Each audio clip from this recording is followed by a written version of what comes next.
Hello' everyone, মোৰ অন্যটি ভিডিঅ'লৈ আপোনালোকক সকলোকে স্বাগতম জনাইছোঁ। আজি মই লৈ আহিছোঁ গাহৰি মাংসৰ চিম্পুল ৰেচিপি এটা আপোনালোকলৈ। বায়ে মানে অকস্মাত গাহৰি মাংস অলপ লৈ আহিলে আৰু ৰুমত বস্তুও নাছিলে, নাজানিছিলোঁ তাই মাংস আনিব বুলি।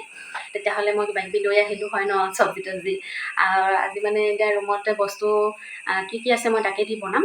আপোনালোকে ভিডিঅ'টো স্কিপ নকৰাকৈ চাই যাব দেই। একেবাৰে চিম্পুলকৈ বনাম, যি আছে তাকে দি বনাম মই। বেছি দীঘলো নকৰোঁ ভিডিঅ'টো, আপোনালোকে ভিডিঅ'টো স্কিপ নকৰাকৈ চাই যাব। বলকচোন বলক, মই কেনেকৈ বনাওঁ চাওঁ, আপোনালোকে চাই যাওক দেই। মই লৈ লৈছোঁ পিঁয়াজ, জলকীয়া, আদা, নহৰু, বিলাহী। এতিয়া মই এইখিনি ৰেডি কৰি ল'ম ধুনীয়াকৈ।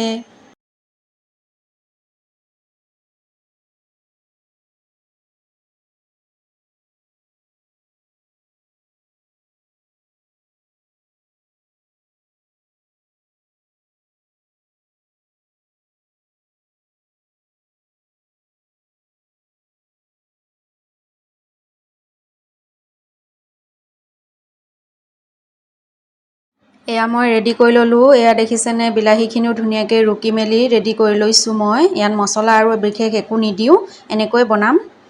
কেৰাহী গৰম হৈ গ'ল। ইয়াত তেল নিদিয়াকৈ মই এতিয়া মাংসখিনি ধুনীয়াকৈ দি দিম। ইয়াৰ পৰাই তেল অলপ অলপকৈ ওলাবলৈ ষ্টাৰ্ট কৰিব।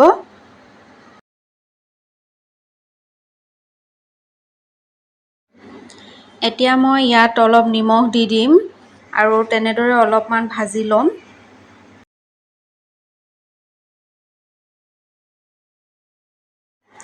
এয়া চাওকচোন, অলপ অলপকৈ তেল ওলাবলৈ ষ্টাৰ্ট কৰিছে।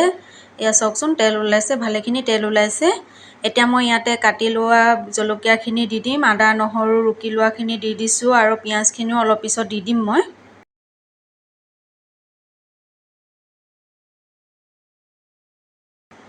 এয়া পিঁয়াজখিনিও দি দিছোঁ। এতিয়া মই এইখিনি অলপ সময় তেনেদৰে ভাজি ল'ম।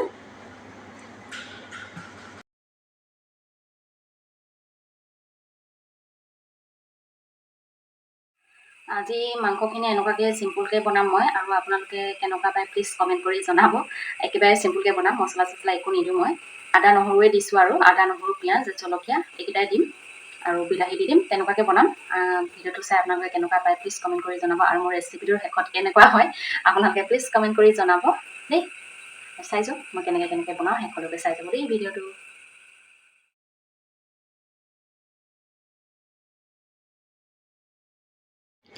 মই এতিয়া অলপমান হালধি এড কৰি দিছোঁ, আৰু এতিয়া ধুনীয়াকৈ এইখিনি মিক্স কৰি ল'ম। মিক্স কৰি অকণমান ধুনীয়াকৈ ৰঙা হ'বলৈ বুলি ৰাখি দিম।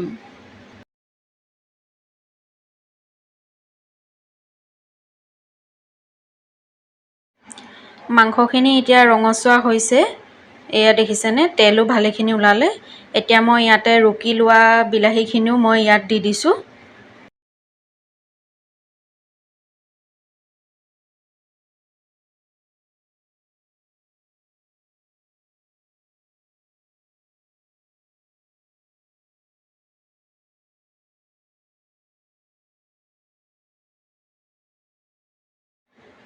এয়া চাওকচোন, বিলাহীৰ পানীখিনি শুকাই গ'ল, তেল বিৰিঙিছে। ইয়াত মই অকণমান পানী এড কৰি দিম ধুনীয়াকৈ, তেতিয়া গ্ৰেভি হৈ যাব। আৰু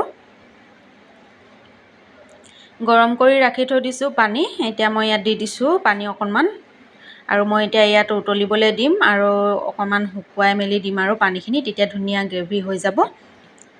দেখিছে নহয়, ইমান তেল ওলাইছে। মই অকণমানো ইয়াত তেল ব্যৱহাৰ কৰা নাই, মাংসৰ পৰাই তেলখিনি ওলাইছে। আৰু ইয়াত মই একো মছলা ইউজ কৰা নাই, আদা নহৰু দিয়া হৈছে। আদা নহৰুৰে গোন্ধ কি মজা গোন্ধ ওলাইছে নহয়, মই আৰু কি ক'ম আপোনালোকক। এয়া চাওকচোন, পানীখিনিও অলৰেডি শুকাই গৈছে আৰু ধুনীয়া গ্ৰেভি হৈ গৈছে, আৰু মাংস ৰেডি হৈ গ'ল মোৰ বনাই। বন্ধু বান্ধৱীসকল, মোৰ মাংস বনাই হৈ গ'ল, আৰু আজিৰ ৰেচিপি ভিডিঅ'টো আপোনালোকে চাই কেনেকুৱা পালে প্লিজ কমেণ্ট কৰি জনাব। আৰু আপোনালোকেও তেনেদৰে বনাই খাবচোন গাহৰি মাংসটো, আপোনালোকে নিশ্চয় ভাল পাব বুলি আশা কৰিছোঁ মই। আৰু যিসকলে মোৰ ভিডিঅ' নতুনকৈ চাইছে তেওঁলোকে প্লিজ মোৰ চেনেলটো ছাবস্ক্ৰাইব কৰি দিব, লগতে বেল আইকনটো প্ৰেছ কৰি দিব। আগলৈ নতুন নতুন ভিডিঅ' আপোনালোকে আপডেট পাই থাকিব। আৰু আজিলৈ আহোঁ, বাই বাই ফ্ৰেণ্ডছ।